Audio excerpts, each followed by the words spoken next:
das instituições constituídas e que trabalham na sociedade civil, foi recentemente criado um grupo e é curioso porque as redes sociais servem também para isto.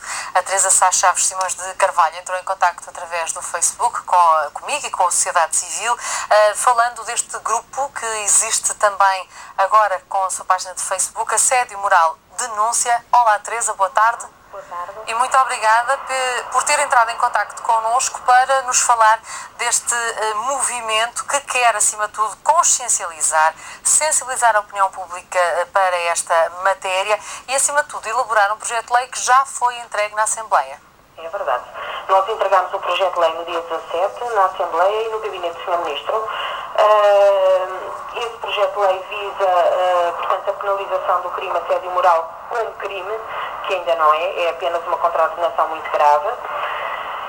E nesse projeto de lei, esse projeto de lei foi concebido por pessoas que são vítimas de assédio moral, portanto sabem muito bem daquilo que estão a falar. Estão a falar de assuntos que conhecem pela prática, não é? Este projeto de lei visa não só a penalização como crime, como criar mecanismos de fiscalização que estejam mais próximos da população. Ou seja, aquilo que nós pretendíamos era que em cada Câmara Municipal houvesse um departamento que estivesse dentro de uma direção que estivesse dentro do Departamento de Recursos Humanos e que tornasse possível as pessoas estarem mais perto dos organismos de fiscalização. Obviamente que isto depois teria de ser tutelado também pelo ACT, não é? Claro. O ACT teria de ter aqui um papel mais relevante de conectar depois estas situações todas. Aquilo que também se pretende é que todos os detentores de cargos públicos que pratiquem o crime de assédio moral venham a ser condenados ao abrigo da lei, não é? E automaticamente exonerados dos seus cargos. Portanto, assim que houver uma queixa, portanto, as pessoas passam a ser fiscalizadas. Assim que houver uma sentença de tribunal, as pessoas são automaticamente exoneradas. Outra situação, portanto, que atualmente também é um bocadinho dúbia, portanto, é em relação aos trabalhadores, porque os trabalhadores estão sujeitos ao regime de contrato de funções públicas, que é a Lei 59 de 2008, e outros estão cingidos ao Código de Trabalho. Portanto, este projeto de lei teria de abranger as duas situações. Claro. De modo a não andarmos aqui com remendos permanentes em relação a estas situações. Claro. Teresa, deixe-me fazer-lhe uma última pergunta, tendo em conta que me disse que as pessoas ligadas a este grupo todos sofreram algum tipo de assédio, nomeadamente assédio moral, deduzo que a Teresa também. Sim. E foi uma situação que, obviamente, sem entrar nos seus pormenores de vida íntima, mas a Teresa foi certamente uma situação daquilo que ouviu no nosso programa, identificou-se com algumas destas situações, Claro. ou seja, toda esta constante hostilidade no seu local de trabalho. Qual foi a sua reação, se me puder contar? Que é baixa médica. Baixa médica. E é aí também que nós pretendemos que haja uma penalização, porque assim, para além das vítimas diretas, existem vítimas indiretas. Por exemplo, o Estado é uma vítima indireta, mas é uma vítima enorme, porque Claro. o Estado paga contas elevadíssimas em termos de saúde, contas elevadíssimas em termos de produtividade. Claro. E é aqui que nós pretendemos também que a pessoa que pratica o assédio moral seja penalizada tanto ressarcindo o assediado como ressarcindo o próprio Estado. Claro. O Estado tem despesas brutais, não é? Como já lhe referi. Exato. Por outro lado, todos os contribuintes também são penalizados. Portanto, direta e indiretamente acabamos por pagar estas despesas administrativas e é e de isto saúde. que nós queremos que seja espelhado na lei e que venha a produzir efeitos Mais efetivos, rapidamente não é? possível, Outra das claro. situações que tem também que estar é claramente transcrito na lei quais os mais comuns danos que são provocados, não é?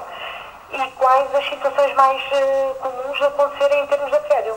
Claro. Porque muitas vezes as pessoas não sabem sequer o que é o assédio. Nós Claro. atendemos no grupo muita gente que de simples situações pontuais já pensa que está a ser assediado. E isso, não é bem assim. Aliás, foi uma das perguntas iniciais aos nossos convidados, a esclarecer o que é e também o que não é o assédio.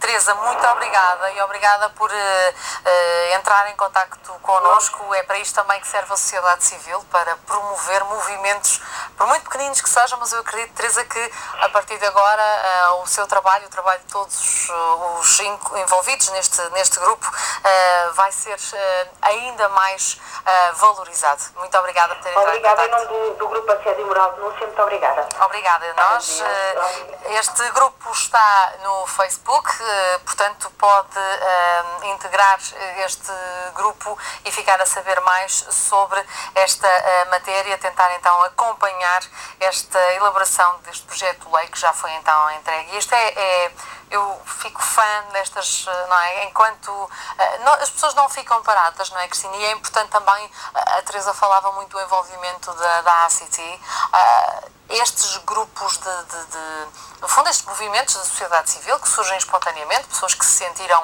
humilhadas, hostilizadas, e que faz todo o sentido perceber que podem ajudar outras pessoas que possam estar na mesma situação, não é? Outras pessoas e as instituições. E as próprias Nós, a instituições. ACTI, temos sempre uma vertente de abertura e de comunicação e de partilha com os grupos de referência em relação aos vários assuntos e aos vários temas que nos trazem muito conhecimento e com os quais articulamos de perto até para perceber melhor os fenómenos, porque a ACT, quando vai a um local de trabalho, era como dizia a senhora desta associação, é uma entidade fiscalizadora, e se não houver muitas vezes por trás já um trabalho feito, pode até nem perceber no local o que é que se está ali a passar nestes fenómenos, que são realmente fenómenos íntimos e de foro muito individual da parte dos trabalhadores. E de facto nós, a ACT, temos sempre uma perspectiva de abertura e de colaboração e de partilha com estes grupos da sociedade que de facto nos trazem informações muito úteis. É curioso porque, Ângela, é um tópico também, e já foi aflorado ligeiramente, o que não é um assédio, não é? Porque por vezes também pode haver uma má interpretação, mas acho que desde que seja devidamente esclarecido, sim, às vezes acontece. De facto, nós já discutimos um pouco isso, que é aquela ideia de que um conflito cotidiano não é um assédio, uma reação emocional mais espontânea e esporádica, isso também não deve ser considerado assédio. Portanto, para ser considerado assédio, efetivamente tem que existir um comportamento continuado. Portanto, a pessoa tem que sentir que continuamente está a ser alvo de determinados comportamentos por alguém, que pode ser a sua chefia ou o seu colega, e que esses comportamentos lhe causam mal-estar, e a pessoa efetivamente depois tem que queixar-se daquilo que lhe está a acontecer. Tem, acima de tudo, de saber também onde queixar-se, não é? Se queixar, e daí aquele grupo de trabalho que temos a ter. Eu gostava só de retomar aqui uma ideia que a Fernanda já tinha inicialmente levantado, era a questão dos custos, quando custa o assédio sexual e o assédio moral. Exatamente. E que agora aqui esta senhora Teresa Chaves de Carvalho, não é?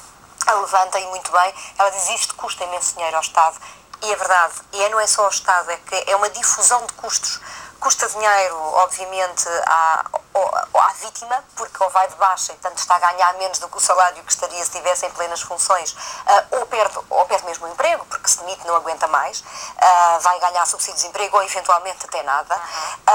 Custa à empresa onde ela está integrada, porque perdeu ali alguém que produzia e que, se havia a relação de trabalho, porque supostamente o trabalho que fazia era importante e contava para toda a produtividade da empresa, e, portanto, tem que haver turnover, tem que haver novamente formar alguém para estar naquele local, alguém para substituir, e custa ao Estado, porque depois o Estado baixa, é o Estado, o Serviço Nacional de Saúde, que paga. Depois há toda a questão do apoio psicológico que pode acontecer. Quer dizer, somos troika que resista. E somos nós que estamos a pagar todos novamente por esta questão. E, portanto, é muito importante tomar medidas que possam, de alguma forma, inverter um pouco esta questão e tirar da penumbra. Exato. Daniela, há curiosamente uma outra perspectiva, que é, obviamente estamos aqui a falar de algumas ferramentas que as próprias empresas podem colocar ao dispor na perspectiva de saber o que